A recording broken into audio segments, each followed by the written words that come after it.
안녕하세요. 얼마 전에 쓸데없는 짐덩어리를 다른 사람에게 떠넘기고 드디어 홀가분해진 30대의 평범한 돌싱녀입니다. 결혼을 하고서 마냥 행복하게만 사는 여자는 아마 없을 거라고 생각해요. 알게 모르게 가지고 있는 비밀도 있을 것이고 숨기고 싶은 것도 있을 수 있죠. 남들에게는 항상 잘 사는 것처럼 보이고 싶지만 사실 다른 사람 도움을 받아서라도 벗어나고 싶은 상황도 있기 마련이잖아요. 저는 친정의 도움을 통해 정신 나간 집구석에서 탈출할 수 있었던 사람이에요.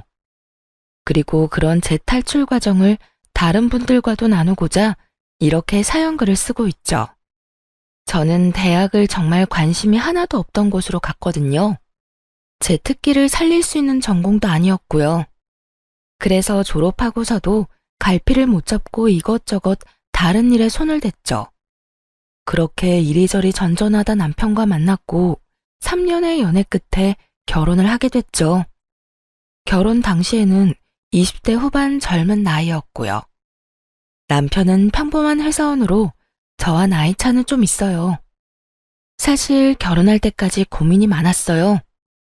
남편이 분가를 못하는 상황이라고 했었거든요. 결혼을 하면 우리 집에 들어와서 살아야 한다. 그리고 하던 일은 그만둬야 할지도 모른다. 이렇게 말했죠. 다만 몇 년 동안 열심히 돈 모아서 가능하면 분가할 거라고 이야기했기 때문에 솔직히 그것만 믿고 결혼을 한 거였어요. 그런데 세상 일이 다 마음대로 되지는 않더군요. 막상 결혼을 하고 보니 많은 것들이 달라졌어요. 결혼 전에는 다정했던 시모가 할 줄 아는 게 아무것도 없냐며 짜증만 냈고 잘해주던 남편도 점점 소원해지는 걸 느끼게 됐거든요. 결혼한 지 3년이 지났을 무렵 시집살이가 너무 고되어 남편에게 물었죠. 여보, 우리 분가는 언제 하는 거야? 나 너무 힘들어. 돈을 모으고는 있어? 나도 열심히 모으는 중이야. 재촉하지 좀 마. 돈이 그렇게 쉽게 모여? 지금 이 집에 사람이 몇 명인지 알아? 사람 넷에 일하는 사람은 나뿐이야. 그러니 당연히 돈이 안 모일 수밖에 없지. 그럼 내가 일이라도 하면 되지. 아, 그게 가능한 일이라고 생각해? 너 일하면 아픈 우리 아버지는 누가 봐줘? 우리 엄마 병원은 누가 데리고 다니냐고. 어려도 제발 생각 좀 하고 살아라. 어? 매번 이런 식이었죠.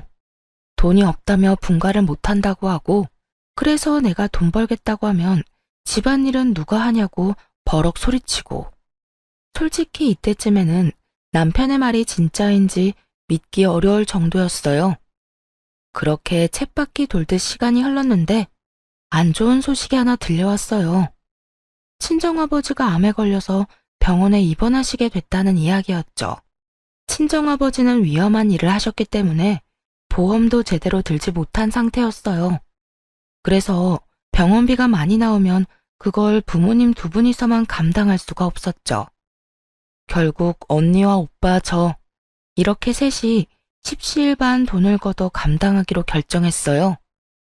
솔직히 처음에는 남편이 좀 도와주지 않을까 생각했어요. 제가 내야 할 금액이 30만 원 정도였고 그간 친정에 명절 제외하고 용돈을 따로 드린 적도 없었으니까요. 그런데 시모에게는 매달 40만 원씩 용돈을 드리고 생활비도 따로 드렸거든요. 그래서 저녁 식사 시간에 남편에게 넌지시 이야기를 꺼냈어요. 여보, 우리 아버지 암으로 병원에 입원하셨어. 그런데 병원비 감당이 안 돼서 언니, 오빠, 나 이렇게 셋이서 나눠내기로 했거든. 30만 원씩 내기로 했는데 그 돈 좀 부탁해도 될까? 30만 원? 그렇게 큰 돈을 갑자기 어떻게 빼? 그리고 넌 돈 벌지도 않으면 쓰는 건 쉽지? 어떻게 내 사정 하나도 고려 안 하고 그런 이야기를 할 수 있어? 돈 버는 게 그렇게 쉬워 보여? 그리고 나한테 무슨 돈 맡겨놨어? 정말 한심스럽고 차가운 말이었어요. 일을 안 하겠다고 한 것도 아닌데 놀면서 돈도 안 버는 사람처럼 몰아가더군요. 그렇게 말하는 남편 놈을 보며 오랜만에 화가 확 치밀었죠. 그런데 옆에 있던 시모가 더 짜증나는 말을 하더군요. 아이고, 돈 한 푼 안 버는 식충이가 무슨 돈을 달래? 너 돈도 안 벌면서 돈 쓸 궁리만 하는 버러지니? 네 아버지 병원비는 병원비고 우리 아들이 번 돈은 우리 아들 거지. 왜 네가 우리 아들한테 돈을 달라 말라야? 어머님, 저 결혼 전에 일하고 있었어요. 돈 벌고 있었다고요. 그런데 일 못하게 하고 집안일 시키고 아버님 수발만 들도록 만든 게 누군데? 어머님이랑 당신이잖아. 해달라는 대로 했으면 내가 원하는 것도 들어줘야지. 먹여주고 재워주는데 그런 일도 안 하면 그게 사람이야? 그리고 네가 일해봐야 얼마나 벌어? 가방끈도 짧은 게 고작 200만 원 벌어왔으면서 그걸로 유세는? 그 돈 버느니 우리 집에서 일하고 수발드는 게 훨씬 낫지. 그게 왜 훨씬 나아요? 지금 아버지가 아픈데 돈 한 푼도 못 받는 신세인데. 그리고 제가 집안일에 수발만 들어요? 아가씨는 어떻고요? 매번 집에 와서 애나 보라고 시키고 자기는 놀러 나가고, 나갔다 오면 자기는 손이 없나 발이 없나 반말로 물이나 가져오라고 소리나 치고, 두 눈 부릅뜨고 더럽다며 청소나 하라고 시켜먹기나 하고. 제가 며느리이긴 해요. 이게 식모살이지. 요즘 어떤 며느리가 이렇게 살아요. 더 이상은 못하겠어요. 나도 이제 일하러 나갈 거예요. 무슨 말을 해도 너 왜 우리가 괴롭힌 것처럼 말을 해? 그런 건 다 며느리가 하는 일이야. 싫다고 피해갈 수 있는 것도 아니고. 그게 고가오면 결혼을 하지 말았어야지. 요즘에 차라리 결혼하지 말 걸 절실히 후회하고 있거든요. 어쨌든 내일부터 일자리 알아보러 다닐 거니까 그렇게 알고 계세요. 처음으로 그 사람들에게 크게 반항하고 방으로 들어가 취업 준비부터 했어요. 동네 마트에서 캐셔를 하더라도 지금 이 현실보다는 더 낫겠다는 생각이 들었죠. 일했는데도 안 들어주면 강제로라도 일할 생각이었고요. 그때 남편이 들어오더니 코웃음을 치더군요. 내일부터 일자리 알아보러 다닌다고? 그게 그렇게 쉬운 것 같아? 돈 버는 게 쉬운 일 같냐고. 그리고 너 일하면서 집안일하는 게 얼마나 힘든지 모르지? 내가 너를 위해서 다 그렇게 하자고 한 건데 결국 고생길로 걸어 들어가는구나. 굳이 옆에서 이렇게 빈정대더라니까요. 어이가 없었어요. 저까지 일을 하면 당연히 집안일은 둘이서 같이 해야 하는 거죠. 마누라가 돈을 못 벌어서 아픈 장인어른 병원비 줄 돈도 아깝다고 했잖아요. 그러니까 직접 돈을 벌겠다는데 여전히 자기는 집안일을 안 하겠다는 뉘앙스로 완전히 남일 말하듯 이야기하는 걸 들으니 열불이 나더군요. 내가 일 시작하면 당신도 집안일 해야지. 왜 나만 해? 이제 나는 내 선에서 할 수 있는 만큼만 집안일 할 거야. 그리고 공부해서 돈 많이 버는 직장 들어갈 거라고. 다 늙어서 그게 되겠냐? 그리고 난 평생 부엌에 들어가 본 적도 없고 손에 물 묻힌 적도 없어. 그러니까 어차피 다 네 일이 될 거야. 혼자 알아서 잘 해봐. 그러고는 태연스레 자기 할 일을 하더군요. 너무나 화가 나고 오기가 생겼어요. 어떻게든 남편 눈보다 더 돈을 잘 버는 직장에 들어가 떵떵거려야겠다고 생각했죠. 하지만 공부를 하려면 시간이 필요했고 학원에 다니려면 돈도 필요했어요. 물론 제게는 둘 다 없었고요. 게다가 그 다음날 학원을 알아보려고 나가려니 시모가 저를 붙잡더군요. 그러고는 아주 비웃으며 말했어요. 네가 할 줄 아는 게 뭐가 있어? 그럴 시간에 집안일이나 꼼꼼하게 해. 너 이렇게 선 넘는 것도 내가 봐주는 거야. 나 오늘 모임에 다녀올 동안 시아버지나 좀 봐드려라. 그러면서 후다닥 놀러 가버리고 또 어느 날은 신호와 함께 사라지고 그러더군요. 제가 아무리 직장을 가지고 싶다고는 하나 이렇게 아무것도 못하는 뇌졸중 환자를 홀로 둘 만큼 나쁜 인간은 아니거든요. 결국 시부 수발드느라 시간을 다 뺏기고 놀다가 늦게 들어온 시모 때문에 열받고 하루하루 그런 나날이 반복되었어요. 결국 이 답답함을 견디지 못하고 친정엄마에게 말했죠. 엄마, 공부하고 하고 싶은데 시댁에서는 도움을 하나도 안 줘. 나더러 네가 뭘 할 수 있겠냐고. 그럴 시간에 시아버지 수발이나 들라고 하는데 진짜 미치고 팔짝 뛰겠어. 게다가 더 열받는 건 시어머니가 매번 시아버지랑 나만 두고 집을 나간다는 거야. 내가 아무 데도 못 가게. 진짜 미치겠어. 에휴, 우리 딸, 네가 고생이 많다. 시집살이라는 게 그렇지. 나는 너 결혼하면서 그 집에 들어가 산다고 했을 때부터 느낌이 별로 안 좋았어. 한번 그렇게 살기 시작하면 분가가 쉽지 않거든. 그 상태가 편해지면 아무도 놓아주려고 하지 않을 테니까. 그러면 엄마가 좀 도와줄까? 네가 아무리 말해도 안 듣는다면 내가 사위한테 이야기하는 방법도 있지. 엄마가? 그렇게 해주면 나야 좋지. 그런데 어떻게 할 건데? 그런 대화를 나누고 그날 저녁 식사 시간에 남편에게로 전화가 왔어요. 발신이는 당연히 친정엄마였죠. 저는 아무것도 모르는 척하고 있었어요. 그래, 이서방, 나야. 다른 게 아니라 이번에 자네 장인이 병원에 입원했단 소식은 들었지? 네, 장모님. 들었습니다. 죄송합니다. 저희도 식구가 많은데 버는 돈은 한정적이라. 병원비는 드리기 어려울 것 같다고 와이프에게 말해두었어요. 자네 형님이랑 처형이 막내만 돈 못 낸 거에 대해 불만이 상당히 많아. 다들 힘든 처지에 그쪽만 유별나게 군다고. 그래서 내가 일을 하겠다고 했어. 나라도 나가서 돈을 벌어야 병원비가 충당이 될 것 같아서. 대신 내가 일하러 가면 자네 장인이 혼자 남게 되거든. 그러니까 그동안만이라도 우리 딸이 아버지 병수발 들도록 해줄 수 있겠나? 그것까지 어렵다고 하면 우리 딸에게 일을 시켜서라도 돈을 받아낼 참이야. 그 이야기를 듣는데 남편놈 미간에 주름이 생기더군요. 돈을 주느냐 마누라의 노동력을 주느냐, 자기 나름대로는 참 힘든 결정이었겠죠. 돈을 주면 자기 식구들이 쓸 돈이 부족해질 거고, 저를 주면 시댁에서 일할 사람이 없어질 테니까요. 그러면 시모가 싫어할 가능성이 100%였죠. 하지만 장모가 직접 전화를 해서 어쩔 수 없이 자기가 직접 일하러 가겠다고 하며 형님과 처형까지 들먹이니 남편도 답을 안 할 수는 없었어요. 그러면 일하시는 날짜부터 이 사람 보내겠습니다. 아휴, 고맙네. 안 그래도 남편만 두고 이 늙은 몸 이끌고 일하러 가는 게 부담스러웠는데 딸이라도 와서 간병해준다면 나도 마음 놓고 일할 수 있겠어. 그렇게 통화가 마무리되자 남편놈이 인상을 팍 쓰고는 저한테 그러더군요. 장모님, 언제부터 일하러 가신대? 아마 내일 당장 가신다는 것 같던데.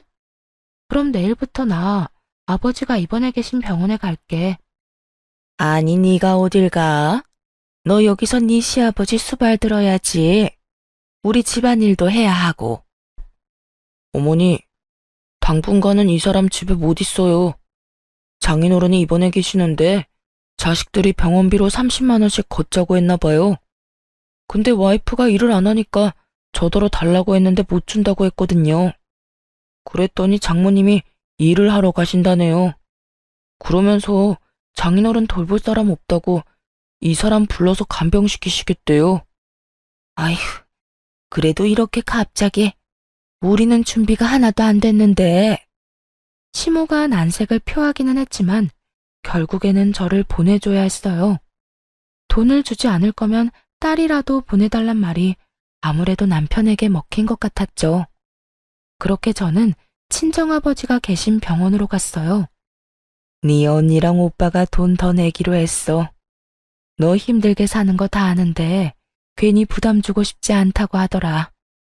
엄마가 네 아빠 병간호할 테니까 너는 하고 싶었던 공부해. 여기서 혼자 공부해도 되고 학원 등록해서 수업을 들어도 좋고. 엄마, 너무 고마워. 진짜 엄마뿐이야. 너무 기뻐서 팔짝팔짝 뛰며 친정엄마를 끌어안고 고마움을 전했어요.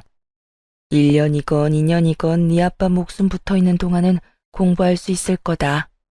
병원비 안 주려고 결국 너 보낸 거 보니 사위가 앞으로도 돈 줄 생각은 없어 보이더구나. 여기 학원 등록할 때 쓸 돈 넣어놨으니까 이걸로 어서 등록하고 와. 정말 너무 감동적이었어요. 시댁에서 벗어나게 해준 것만으로도 감사한 일인데 학원비까지 마련해 주시다니. 당장 학원에 등록하고 공부를 시작했어요. 원래 공부를 싫어하는 건 아니었던지라 열심히 할 수 있었어요. 게다가 아침 9시부터 저녁 6시까지 병원에 있는다는 핑계로 그 시간을 모두 공부에 쓸 수 있었으니 효율도 쑥쑥 올랐죠. 그렇게 1년 만에 공인중개사 시험에 합격하게 됐어요. 1차, 2차를 한 번에 합격하는 건 물론 쉽지 않은 일이었지만 남편과 시댁을 향한 분노와 오기로 그 어려운 시험을 통과할 수 있었죠. 그렇게 시험에 합격하고 나서 남편과 시모에게 전했어요. 아버지 병간호하며 틈틈이 공부해서 합격했어. 나 공인중개사로 일할 수 있거든. 이제 취업할 생각이야. 미쳤어? 왜 쓸데없는 짓을 하고 그래? 돈 버는 것보다 집안일이 더 중요하다고 했잖아. 너 설마 이러려고 장인어른 병간호하겠다고 했던 거야? 지금 내 인생에 돈 버는 것보다 중요한 건 없어. 우리 아빠 아플 때 나한테 일도 안 한다고 하면서 돈 한 푼 안 준 사람이 누군데? 당신이 내 상황이었어도 그런 식으로 이야기했을까? 나는 그 이야기 들을 때 정말 더럽고 치사하다고만 생각했거든? 아, 시집 와서 돈도 못 벌면 친정에 도움도 제대로 못 주겠구나. 그 생각하면서 5기로 시험에 합격한 거라고. 나도 이제 내 돈 벌어서 친정에 당당히 도움 줄 거야. 그럼 아픈 우리 아버지는 누가 돌봐? 당신이 보면 되겠네. 무려 4년 넘게 내가 수발들었어. 당신 아버지가 아픈 건 당신이 알아서 할 일이지. 직접 못하겠으면 돈으로 사람 사서 쓰든가. 당신 그런 쪽으로 계산 잘하잖아. 아냐? 그리고 이제 난 내 아버지만 건사할 생각이라 당신 아버지한테 신경 쓸 틈이 없어. 와, 이게 네 진심이었어? 너 진짜 불효라는 게 뭔지 잘 알려주는 사람이네. 네 아버지만 소중하고 내 아버지는 소중하지 않다.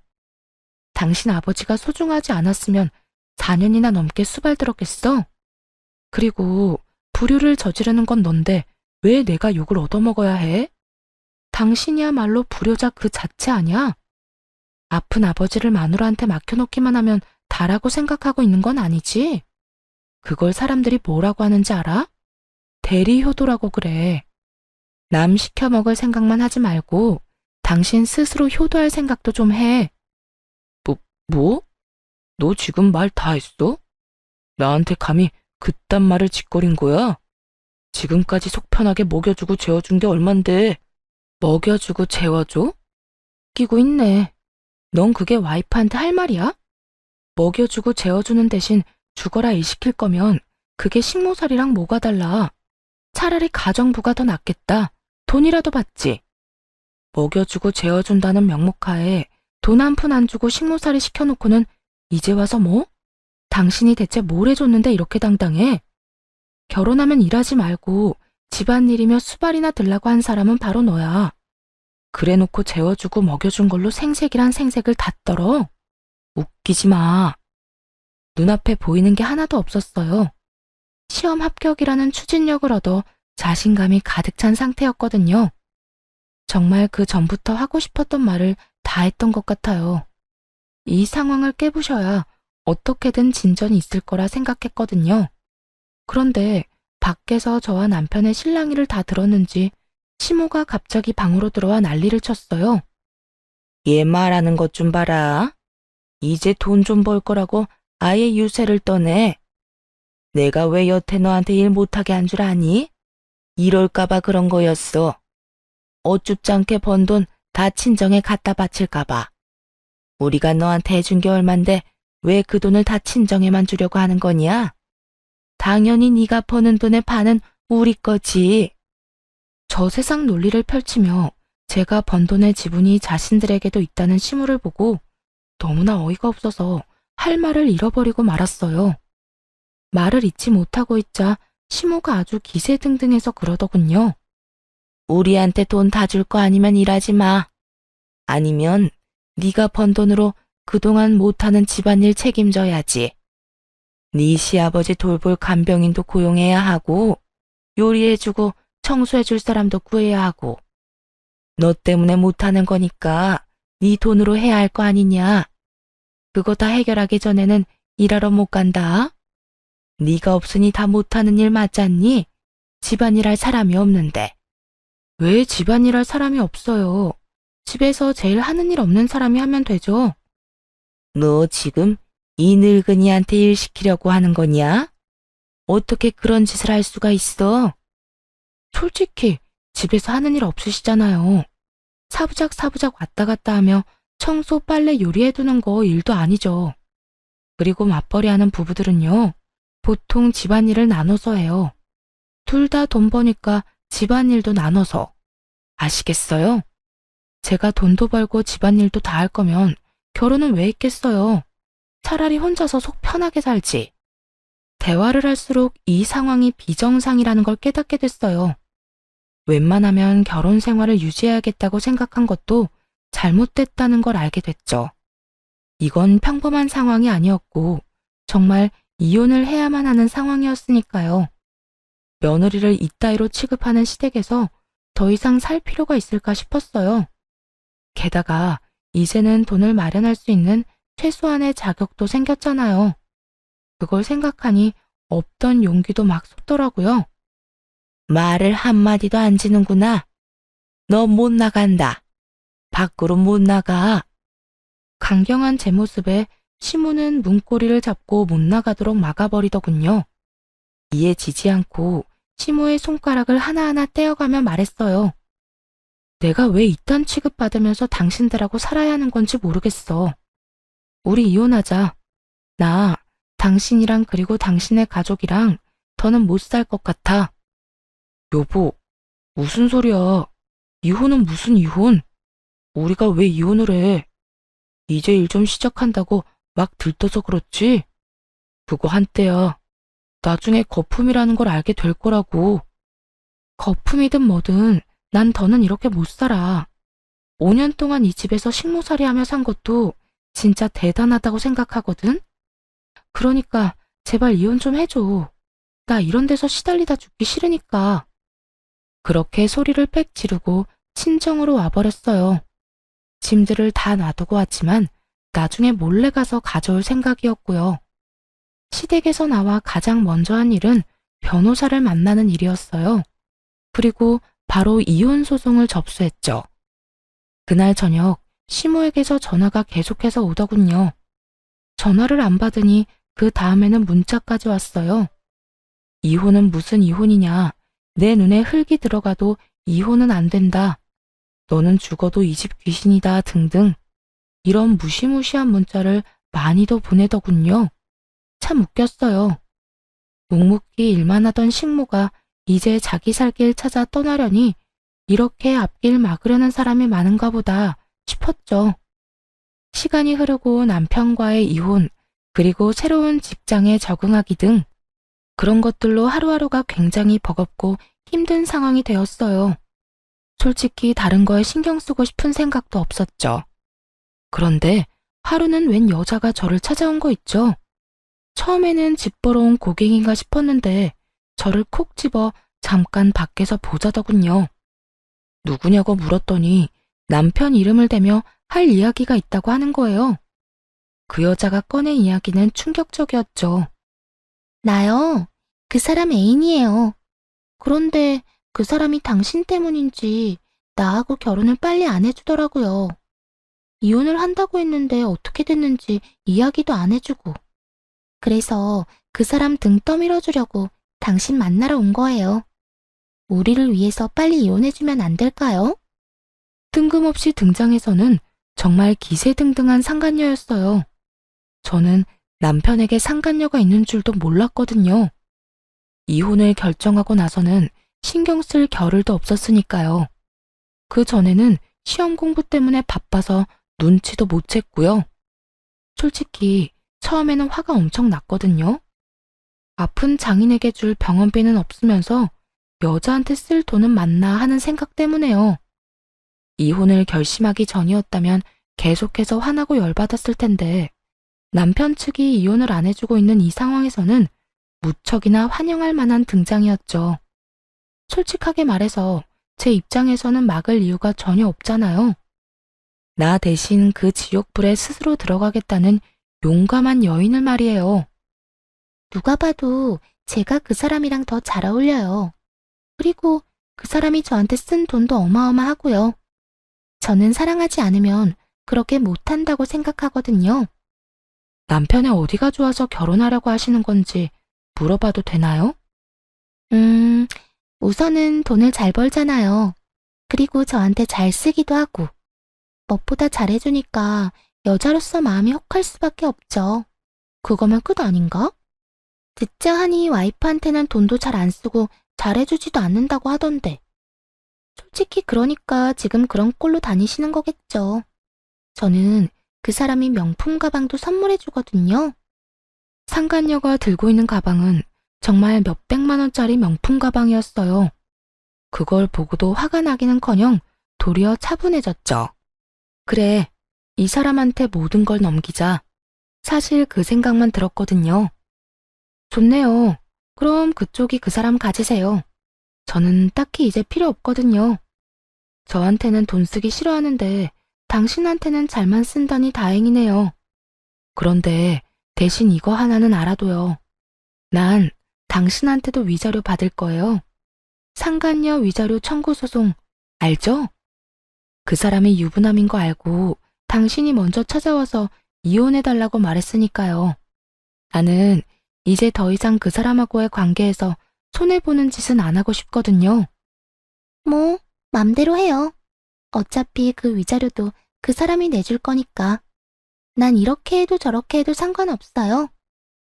자신만만한 상간녀 모습을 보며 너무 웃겼죠. 자기가 가려는 길이 가시밭길인 걸 알고 있는 걸까요? 아니, 알았다면 찾아와서 이런 좋은 제안을 하진 않았겠죠. 서로 헤어지기 전에 마지막으로 물었어요. 그거 말고 저한테 할 말 있어요? 그 사람 월급이 얼마 정도인지 알아요? 그건 왜요? 당신한테는 돈 많이 쓴다면서요. 그럼 많이 벌겠지. 나한테 한 달에 100만 원씩 꼬박꼬박 주긴 했거든요. 그런데 월급이 얼만지는 절대 이야기를 안 해주더라고요. 그러니까 궁금하잖아요. 얼마나 벌길래 내 연유한테 그만큼이나 돈을 주나 싶고. 설레발치며 김치국 마시는 상간녀를 보고 속으로 남편에게 욕을 한바탕 했어요. 남편이 자기 월급은 300만 원밖에 안 된다고 했었거든요. 시댁에서 쓰는 돈의 규모를 보면 실제로도 딱 300만 원 정도 쓰고 있었고요. 그런데 알고 보니 실제 월급이 400만 원인 거잖아요. 저와 시모에게까지 월급을 줄여서 이야기한 거더군요. 솔직히 화내고 싶었지만 이제 앞으로는 볼 일 없는 인간이니 그냥 혼자서만 알고 있으려 했어요. 화나는 것과 별개로 상간녀와의 만남은 매우 유익한 시간이었어요. 그때 나눈 대화 덕분에 수월하게 이혼할 수 있었거든요. 배우자의 유책 사유를 밝히는 게 제 상황에서는 좀 애매했거든요. 법적으로 따지니 괴롭힘의 증거가 부족해서 좀 걱정스러웠는데 이렇게 떡하니 외도한다는 사실을 알려주는 사람이 나타나서 다행이었죠. 당연히 저한테 더 좋은 쪽으로 판결이 났고요. 결국 위자료의 재산 분할까지 살뜰하게 챙길 수 있는 건 다 챙겨서 이혼했어요. 그리고 상간녀 소송까지 진행해서 그 위자료도 빠짐없이 청구했죠. 상간녀의 존재가 드러난 뒤에 남편놈이 시댁에 이야기를 했을 거라고 생각했어요. 불륜 때문에 남편놈이 이 이혼 소송에 지고 들어간 거니까요. 이에 대해 설명을 하려면 당연히 다 밝혔을 거라 생각했는데 시모에게 이야기조차 안 했더군요. 그리고 시댁에 상간녀가 들어갔다는 이야기도 없었고요. 그 사실을 어떻게 알았냐고요? 이혼 판결이 난 날 시댁집에 제 물건을 가지러 잠깐 들렀거든요. 솔직히 가져올 짐이 많지는 않았지만 버리기 아까운 물건들이 몇 개 있어서요. 그렇게 시댁에 들어갔더니 시모가 씩씩거리며 집안을 청소하고 있더군요. 그러고는 저를 보더니 폭발한 듯 화를 냈어요. 너 여기가 어디라고 와? 이혼했으면 얼굴도 들이밀지 말아야지. 내가 지금 너 대신 집안일하느라 죽어나는 거 안 보이니? 며느리가 돼서 이거 하나 못하겠다고 이혼이나 하고 집 나가고. 잘하는 짓이다. 망할 것 같으니라고. 우리를 이렇게 물 먹여놓고 나가서 잘 살 수 있을 것 같아? 넌 나가자마자 망할 거야. 하는 일마다 다 재수가 없을 거라고. 이 천하의 재수 없는 년아. 네네. 그런데 왜 어머님이 청소를 하고 계세요? 이 사람 내연녀 있는데요. 사귀는 사람 있어요. 몰래 바람 피운 여자. 그 여자가 이 집에 그렇게 들어오고 싶어 하던데 왜 안 왔나 모르겠네요. 그 여자한테 시키면 되잖아요. 뭐? 그런 여자가 있어? 너 왜 숨겼어? 그런 여자가 있으면 당장 데려와야지. 봐라. 너 같은 거 없어도 우리 집에 여자가 넘쳐난다. 우리 아들 마누라 자리를 탐내는 여자가 이렇게 많아. 어머니, 아직은 시기상조예요. 불러서 뭐 어쩌시려고요? 일단 나중에 좀 더 시간이 지난 뒤에 불러서. 그동안 내 어깨며 허리며 다 못 쓰게 되면 네가 책임질래? 난 이제 못한다. 힘들고 아파서 더는 못해. 며느리감이 있는데 왜 안 데려와? 일을 시키면 저처럼 도망갈까봐 남편 놈은 상간녀를 부르기 꺼리는 느낌이었어요. 하긴 그럴 가능성은 충분히 높았죠. 상간녀가 얌전히 집에서 일할 만한 관상은 아니었거든요. 돈 때문에 남편과 저를 하루빨리 찢어놓으려는 여자였는데 여기서 시모가 시키는 대로 일을 한다고? 절대로 그렇게는 못할 사람이에요. 그런데 남편이 상간녀를 안 데려오면 이야기가 진행이 안 되잖아요. 저도 내심 이 집안이 풍비박산 나는 거 보고 싶었거든요. 그래서 몰래 그 여자한테 문자 보냈어요. 남편 놈 어머니가 당신 보고 싶어 하니까 당장 달려오라고요. 야무지게 지도도 첨부해서 말이죠. 그리고 두 번째 폭탄을 시모 앞에 터뜨려줬어요. 하긴 데려오기 좀 그럴 수도 있죠. 그 여자 데려오려면 월급 이야기도 솔직하게 해야 하니까요. 월급? 그게 무슨 소리야? 이 사람이 그동안 저랑 어머님 속이고 상간녀한테 매달 100만 원씩 줬대요. 세상에, 월급이 300인 줄 알았는데 400이더라고요. 그중에 100만 원이나 매달 내연녀한테 쓰다니 얼마나 통 큰 사람이에요. 어머니한테는 꼴랑 용돈 40만 원만 주던 사람이. 제 말에 정신이 획가닥 돌았는지 시모의 눈이 뒤집어지더군요. 이 미친놈이 여자한테 100만 원씩 줬다고? 야, 네가 진짜로 미쳤구나. 어떻게 집도 아니고 밖에다가 그렇게 돈을 뿌리고 다녀? 그래놓고 여태 돈 없다고 용돈을 40만 원만 줬어? 이 천하의 나쁜 놈 같으니라고. 너 엄마는 줄 돈 없다고 속이고 바람 피우는 년한테 돈 다 몰아준 거야? 시모도 화가 날 만하죠. 우리 아버지 아프다고 병원비 좀 달라 했을 때 돈 없다고 안 주던 놈이 원래는 100만 원이나 더 벌고 있었다는 걸 알았을 때 저처럼요. 저 대신 열심히 화내며 남편 놈 등짝을 두드리는 시모를 보고 묘한 희열을 느꼈어요. 그리고 옆에서 짐이나 부지런히 챙겼죠. 두 사람이 싸우거나 말거나 저하고는 이제 상관없잖아요. 구경하는 건 너무 재밌었지만 굳이 끼고 싶지는 않으니까요. 그런데 도중에 벨이 울리더군요. 혹시라도 남편 놈이 돌려보낼까봐 손수 문을 열어줬어요. 상간녀가 등장하자 남편 놈 얼굴이 부들부들 떨리기 시작하더군요. 너 여기 왜 왔어? 내가 때 되면 부른다고 했잖아. 상간녀에게 한 소리 하려는 남편 놈을 맞고 상간녀에게 웃으며 말했어요. 어머, 잘 오셨어요. 저도 이제 막 짐 다 싸서 나가는 길이거든요. 앞으로 여기서 먹고 자고 함께 지내며 시부모님 수발 들고 식모살이 하시면 돼요. 저를 대신해서 말이죠. 그럼 당신 원하는 대로 해줬으니까 저는 이만 갈게요. 남편놈은 차마 고개를 들지 못하고 푹 숙여버렸고 시모는 잘한다는 듯이 흐뭇해하며 제가 하는 말을 듣고 있었죠. 상간녀는 당황스러운 표정으로 저와 남편을 번갈아가며 쳐다볼 뿐이었어요. 어리둥절해하는 그 여자를 놔두고 얼른 짐을 챙겨 잽싸게 집으로 돌아와 버렸네요. 남편 놈을 어렵게 반품했는데 다시 반송되기라도 하면 큰일이잖아요. 그 뒤에 들려온 소문의 내용이야 뻔했죠.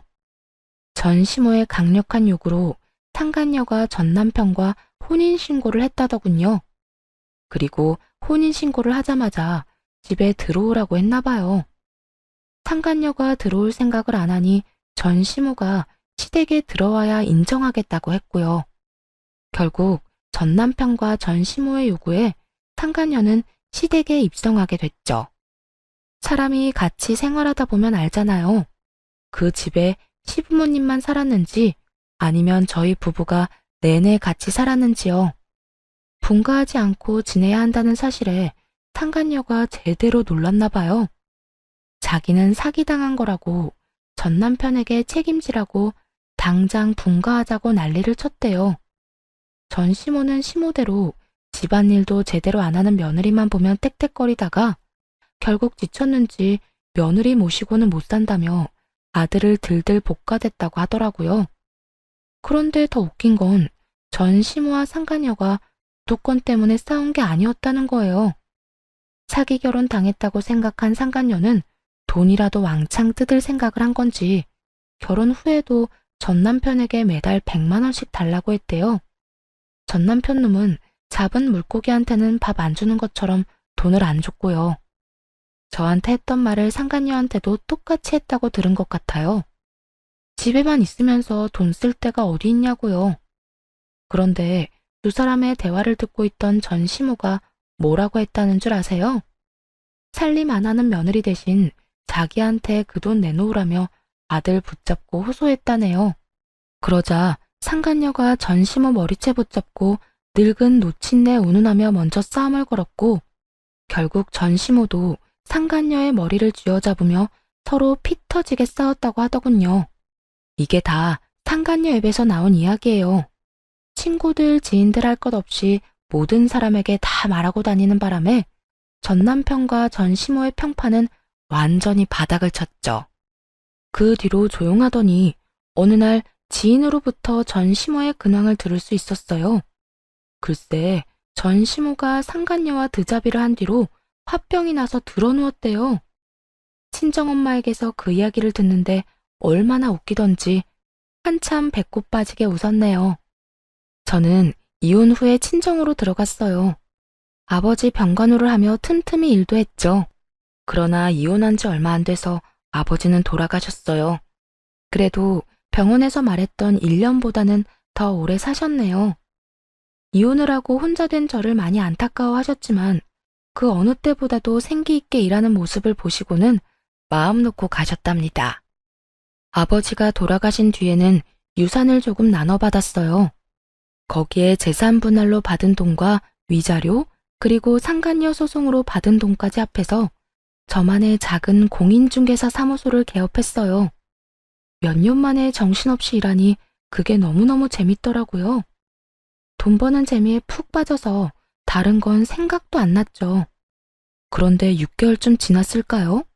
제 공인중개사 사무소에 전 시모와 전 남편이 떡하니 찾아왔더군요. 무슨 행패를 부리려 여기까지 왔나 싶어 신경이 곤두섰어요. 그러니 말이 곱게 나갈 수가 없었죠. 무슨 일로 찾아오셨어요? 여보. 전 남편 놈이 어이없게도 저를 여보라고 부르더군요.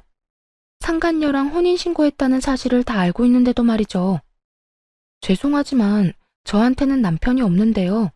얼마 전에 이혼했거든요. 미안해. 길게 할 말이 있는데 시간 괜찮아? 예약 손님 곧 오실 거니까 짧게 이야기해 주세요, 짧게. 갑자기 분위기를 잡으려는 전 남편의 말을 끊으며 최대한 짧게 말하라고 했어요.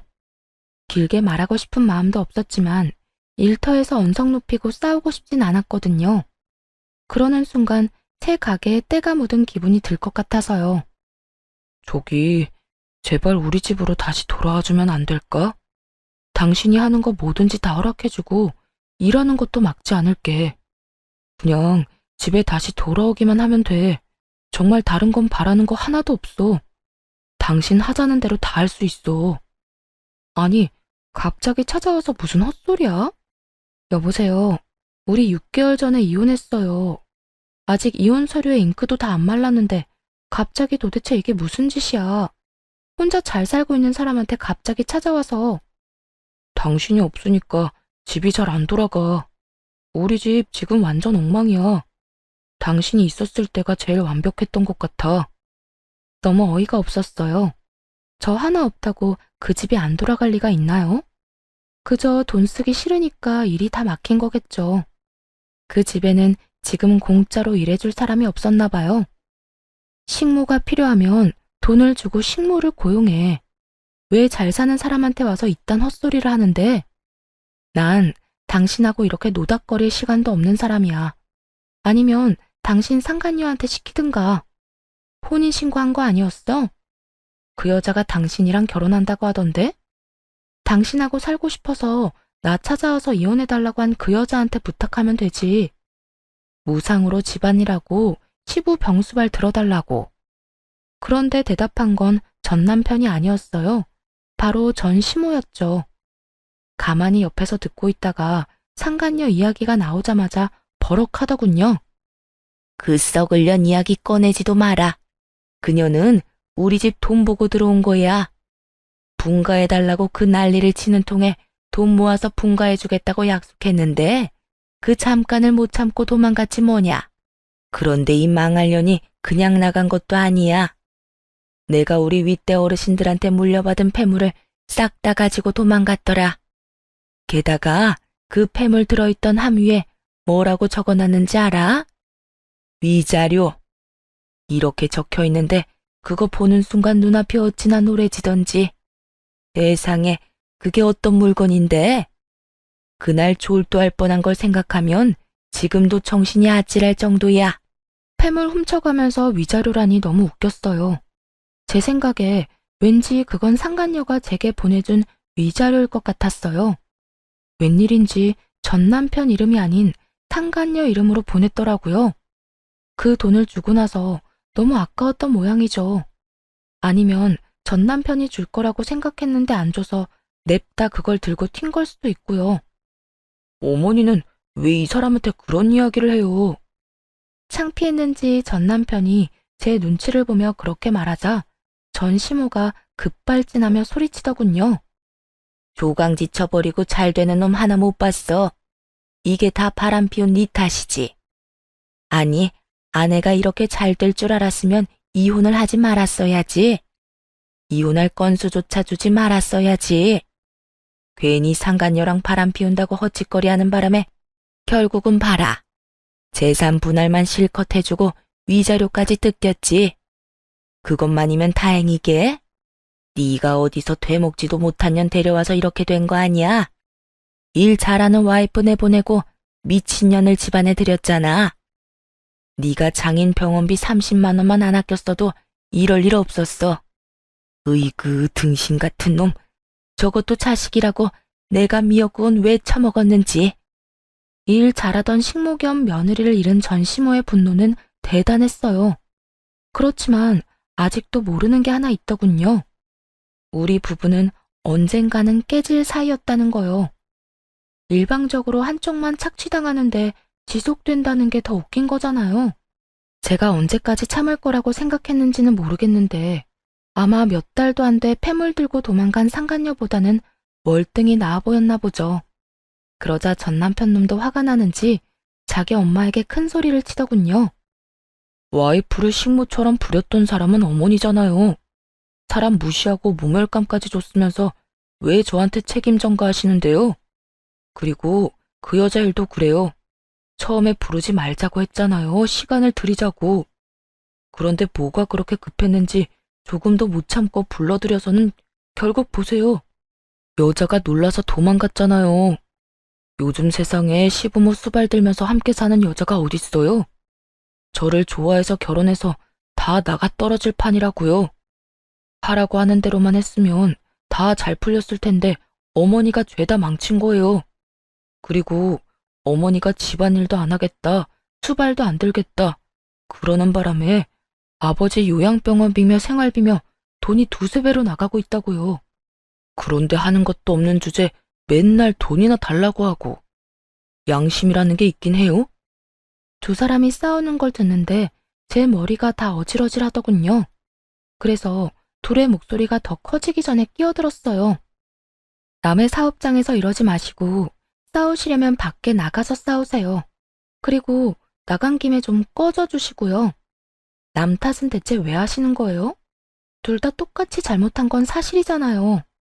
당신은 우선 바람을 피우면 안 됐고, 우리 아버지 아플 때 조금이라도 돈을 썼다면 내가 이혼할 생각도 안 했겠지.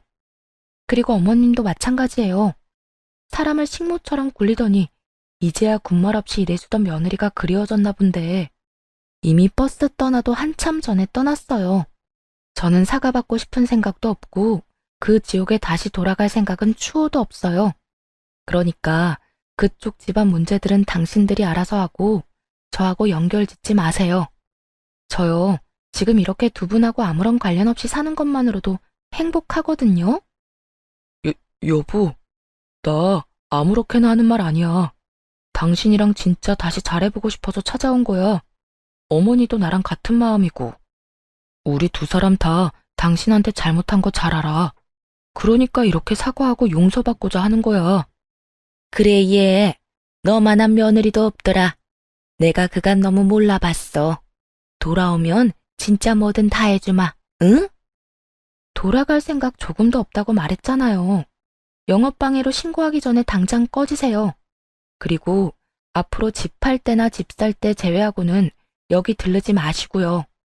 뭐 그럴 때도 웬만하면 다른 업장 이용해줬으면 좋겠네요. 그럼 안녕히 가세요. 다시 볼 일 없길 바랍니다. 그렇게 말하며 밀어냈더니 결국은 찍소리도 못하고 나가버리더군요. 그 인간들 하는 짓 보니 웃기지도 않았어요. 있을 때는 소중한 줄도 모르고 막대하다가 결국 다른 사람한테 뒤통수 얻어맞고 뒤늦게 찾아와 용서를 구하는 꼴이라니. 다시 저를 찾은 것도 순수한 의도는 아니었을 거예요. 혼자서 나름대로 돈도 잘 벌고 있는 것 같고 잘 구슬리면 예전처럼 일해줄 거라는 그릇된 믿음이 있었기에 온 거였겠죠. 하지만 이제는 예전의 제가 아니잖아요.